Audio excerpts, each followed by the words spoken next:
It's week 2 in the Essentials Workshop. And before you go, if you haven't already, before you go any farther, stop now and go watch the assignment video that's above this, talking about your first assignment, the first aspect of the craft stuff that's going on in here, and my general comments about it. Again, I don't talk about names, I just talk in general. So watch that first, okay? Now, week 2 of the Essentials Workshop is what Chris and I are calling the Attitude Week. And again, you know, Chris helps me put these together. It's a 2-point thing. I'm the one here in front of the computer talking to you, but we do put them together, and this is the Attitude Week. And so I'm going to have a number of videos here about critical aspects of being a fiction writer, and a great deal of it is attitude. Now, I'll talk more about attitude when I get into business stuff and when we get into the indie side of things and we get into traditional publishing, because both sides of that need and require different attitudes and different ways of approaching them and different outlooks. So, you know, one of the aspects about this is that writers we work in our heads. I mean, we're trapped in our heads, sitting in front of a computer making stuff up. Now, it's a great job description. Sit alone in a room and make stuff up and get paid money for it. That's my job description. And but the problem is you can't take that making stuff up out into the business world and out into anything else that you're doing. You have to leave the making stuff up at your writing computer, which is why we also recommend that writers not do everything on one computer. For heaven's sakes, don't have email and games and all that stuff on your writing computer. Your writing computer is just your writing computer. When you're in front of it, whether it's a laptop or whether it's a desktop, it needs to only be used for your writing. Computers are not very expensive. No internet needs to be on it. Nothing else needs to be on it. Buy a used computer and set it up as your writing computer, for heaven's sakes. Have your business, your internet, your gaming, all that on another computer.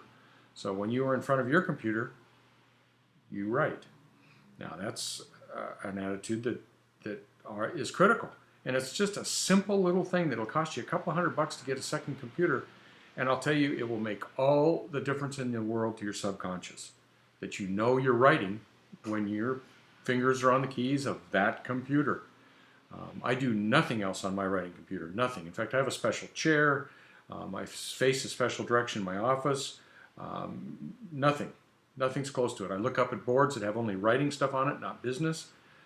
It's just completely isolated to the creative process. So that was a little introduction about the importance of that. I actually hadn't planned on talking about that. What I'm going to talk about on this first tape is the difference between goals and dreams. Okay? Goals and dreams. And I just got a text. Hold on. So, anywho, a goal. Well, let's back this up. Scratch that off your notes. A dream. A dream is, oh, I want to be rich and famous for my writing and sell millions of copies. Okay? Is it in your control? I want to sell a book this year to a traditional publisher. Is that in your control? No. The definition of a dream is something you hope for, but you have no control over. None whatsoever. A goal is something that you can attain through a set of steps and that you have control over. So instead of saying, I'm going to sell a book to a New York publisher this year, that's a dream. You don't have any control over it. A goal is, I want to send out 3 different novels to 5 different editors each every 3 months to New York publishers. That's a goal. Then how do you get to that goal? Well, you have steps that get you to that goal. You know, like you have to write X amount, You have to mail the thing to 5 editors. When it doesn't come back in 3 months or 6 months, you mail it to 5 more. And we'll talk about that later. But a goal is something that you have control over. A dream is something that you're hoping will come about. Okay? Now, maybe you will sell a book to a New York publisher, but you have no control, because you have no control over how fast New York works, or whether you find the right editor or not, or whether the thing fits in the right box or not. You know, the truth of the matter is that you need, for frustration's sake and for sanity's sake, to only plan on what you have control over. I had a very good friend back when we were first starting. And he was a great writer, and no issue there. And one day sitting around lunch, and it was about March or April, he declared to us that he was going to sell a book to New York before the end of the year. And those of us at the table were going, no, not in your control. Can't do it. Not in your control. Just made him mad that we were saying it, you know, because we were telling him that his dream was crap. Well, no, it was a valid dream, but it wasn't something that he had any control over. You know, if he'd have said, I'm going to send off X number of novels to X number of editors, we'd have all been, wow, great, man, you just might sell something here fairly soon if you do that. But that wasn't his goal. His goal was to sell a book. And of course, you know, it was a pretty much self-defeating goal. And when he didn't attain it because he couldn't get to it, he kind of like gave up, and that was the end. And it was kind of sad, because one of the better writers that I have met early on in my career. But it just didn't have this understanding of this difference between goal and dream. Okay, well, you know, I have a dream to win the Powerball lottery one of these times and win $500 million. Yeah, nice dream. What's my goal? Well, if I get around to it, I'll buy a ticket for $2. That's all I can control, you know. And I'm certainly, if it's only 100 million, you know, only 100 million thing, I'm not going to buy a ticket, because it's 175 million to 1. So I have to make more than 175 million, or actually more than 350 million, before I buy a ticket, because it's $2. So I have to make, there has to be a $350 million payout before it's the correct odds, before it makes sense to buy a ticket. Okay, real sidelight there, but I can control buying a ticket. I can't control winning the lottery. That's the difference.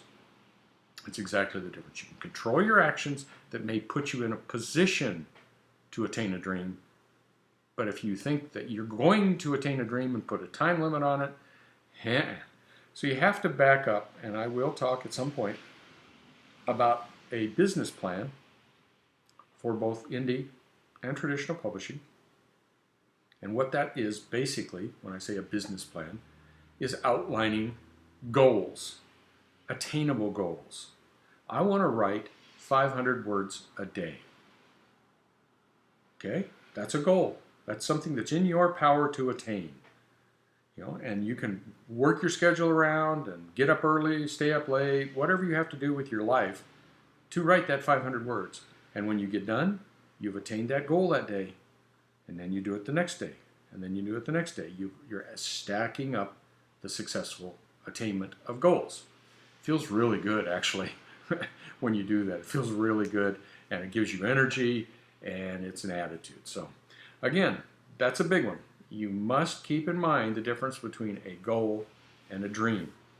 A dream is something you have no power over.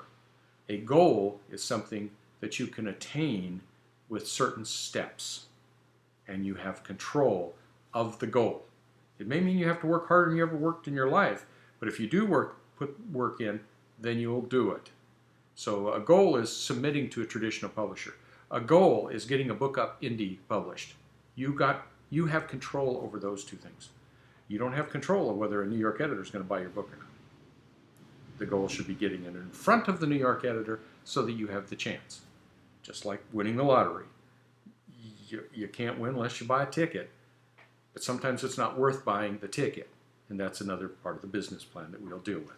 So, Remember, there's a major difference between a goal and a dream. Okay, I'll be back in a minute with more Attitude Week.